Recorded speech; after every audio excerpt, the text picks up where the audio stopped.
Garage Geek 3-in-1.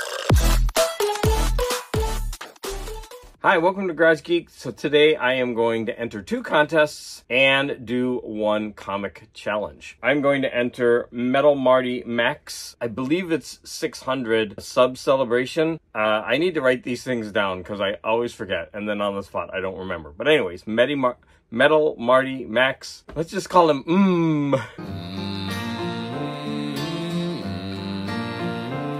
Then I'm going to do Comic Collector Geeks Friday Comics Challenge. And then finally, I am going to enter Mega Jeff's Rock Hard Vinyl Contest. And he is celebrating 5 years in the VC. Congratulations, Mega Jeff. All right, let's start with Metal Marty Max contest. In this contest, we are going to do 2 things. We are going to show music where the band name, the song name, or the album title equals a movie title. Now, I didn't pull out any of these movies. In fact, I think I only have a couple of them. So I will be putting the movie posters here. The first one I'm going to show is Afterglow. Now, Afterglow was a movie that I actually haven't seen, and I believe it stars Nick Nolte and, I forgot to write down the female lead's title, but you'll see it in the poster. I need to rectify that. I need to see this movie, Afterglow. Number 2 is A Beautiful Thing. Now, A Beautiful Thing was, I think, an early 80s British movie, and it was one of the first movies that I think that I had seen that showed gay relationships in kind of a positive light, you know, where they didn't want to run around, you know, all mopey trying to kill themselves, or, you know, they become psychotic murderers. And also it has a great soundtrack, Mamas and Papas and Mama Cass solo music. So that's a good one to listen to. My third one is kind of a cheat. I could have picked any of them, but I thought I'm allowed to have one cheat. So this is My Fair Lady with Shelley Mann. I mean, it's basically they're doing covers of all the songs, jazz versions of all the songs from My Fair Lady. But I mean, come on, that cover's awesome. Yeah, this one was kind of a cheat, no-brainer. My number 4 is Shall We Dance. Look at that cover. Shall We Dance is originally a Japanese movie. I saw it when I was in Japan. I really, really liked it. And then they did a remake, an American studio remake, and it starred a bunch of people like Richard Gere and Jennifer Lopez. I like the Japanese one better, but, you know, the American one isn't bad. And, of course, Shall We Dance comes from the musical The King and I.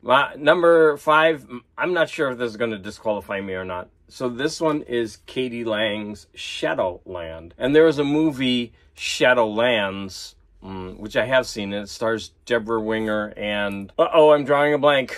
The lead from Silence of the Lambs. Hold on. Anthony Hopkins. How could I have forgotten that? He's such an amazing actor. Shadowlands, the movie which is based on a true story. I have seen that one. And Katie Lang's Shadowland. Does that disqualify me? Metal Marty Mac? You seem pretty easygoing with the rules when you were doing your video. I have seen other people do this. Most recently, I did see Pieface, and I want to congratulate you, Pieface, because as I commented, I thought you finally hit the right volume of your voice versus the music that you play in the background. So good job. Part 2 of this contest is simply show 3 of your go-to movies. I show these a lot. So that would be Seven, David Fincher, Silence of the Lambs, Jonathan Demme. And I'm going to split my third one with My Neighbor Totoro and Grave of the Fireflies. They're both by Studio Ghibli. If you want something lighthearted and fun, this is an amazing movie. But if you don't mind being pulled on an emotional roller coaster where things for an animated movie just get so heavy, then you can put on Grave of the Fireflies. This is not for the light of heart.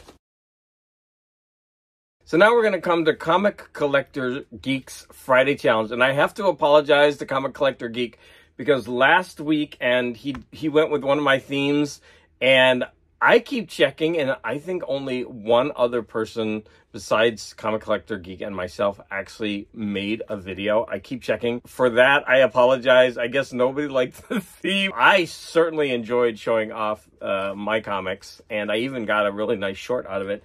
So again, Comic Collector Geek, I apologize. He gave a really difficult challenge this week, and that is to show 10 of your favorite comics from the 80s.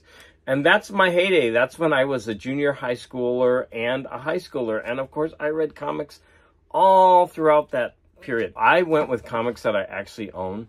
However, I started making a list of the 10 most important runs, and I wanted to try to grab comics from them, but I would have had to gone with my Epic collections. If you would like to see that in a separate video, then please let me know. But I went with strictly 10 comics that I had on hand. So number one, well, I just think that cover is amazing. In fact, when I was first getting back into collecting older comics, this is one I actively sought out. I just love the puzzle detail on that cover. Okay, this isn't the best Iron Man cover, but it is one that I had, and I wanted to do a shout out to Bob Layton. I love Bob Layton's Iron Man, but this is actually Bob Layton and John Romita Jr., and I think they complement each other. You can definitely see both styles here if you really examine this. Teen Titans, the new Teen Titans, and George Perez. I mean, what can you say about this artist?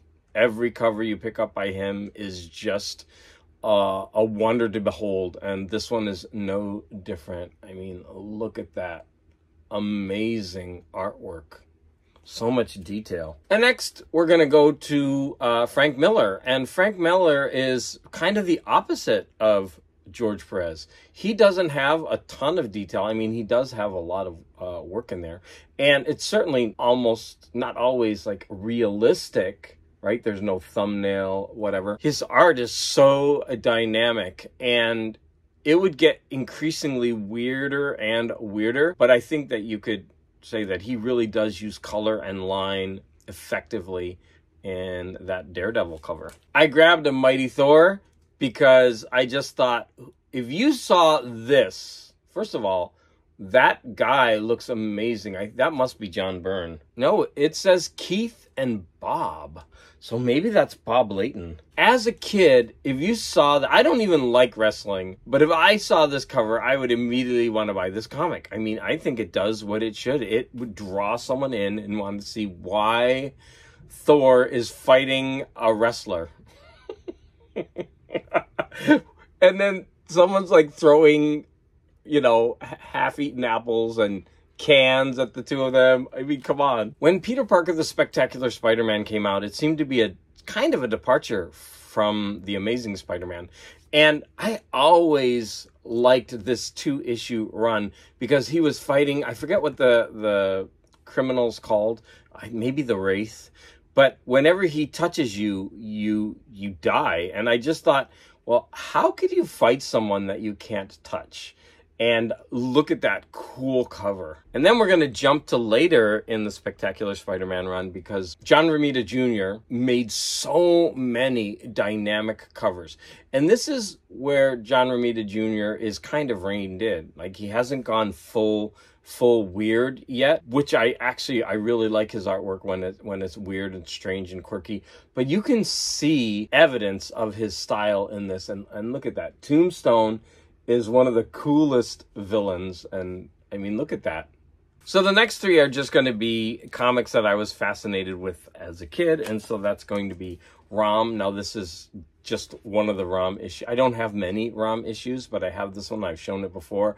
I just love that cover. Next, we're going to have Micronauts. Now I could have shown Micronauts #1 because I have it, but Micronauts #1 doesn't have Michael Golden. And besides the story, I really got into Michael Golden's art, which is on display here.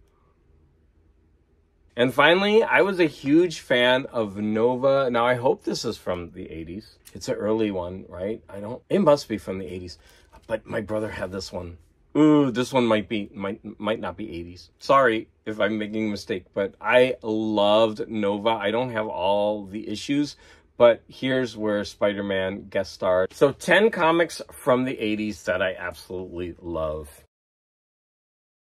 For Mega Jess Rock Hard Vinyl Contest, we have to keep it under 5 minutes. So this portion of my video will definitely be under 5 minutes. Otherwise, I will edit the crap out of it. You might hear me speaking in half sentences because I'm just going to cut it. We have to do 5 things. 1, keep it under 5 minutes. 2, show an album that was released in the year that you were 5. And for me, that is 1972. Johnny Mathis released this album, Song Sung Blue. I mean, look at those awesome sideburns. Those are just the best.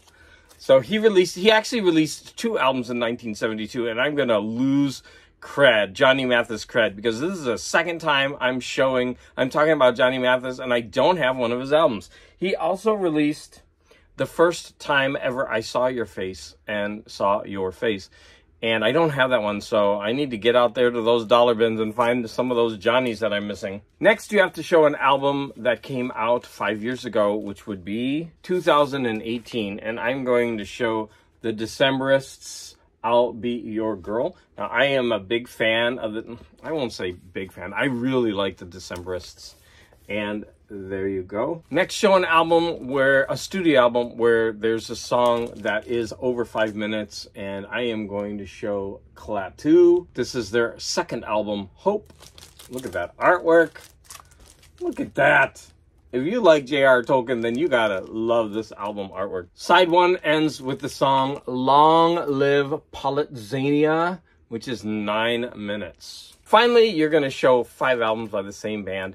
This one is easy, right? I was gonna show Johnny Mathis or Barbra Streisand. I wanted to show Barbra Streisand just because of Doug Anderson, and we were going back and forth about, you know, people making fun of us for showing Barbra Streisand. Whatever, I don't care. So instead of Johnny Mathis, I was also thinking Moody Blues, but they had that 5 album run. I recently showed those. So I'm gonna go with Andre Kostelanetz. Now, I've been trying to collect his opera for orchestra series, and I have exactly 5 of them. So I'm going to show them off. La Traviata. Tosca. Madame Butterfly. What the heck is that one? Oh, La Boheme and Rigoletto. There you have it. 2 contest entries and 1 weekly challenge. As always, any comments you leave are greatly appreciated. And I want to, as always, thank you for the support.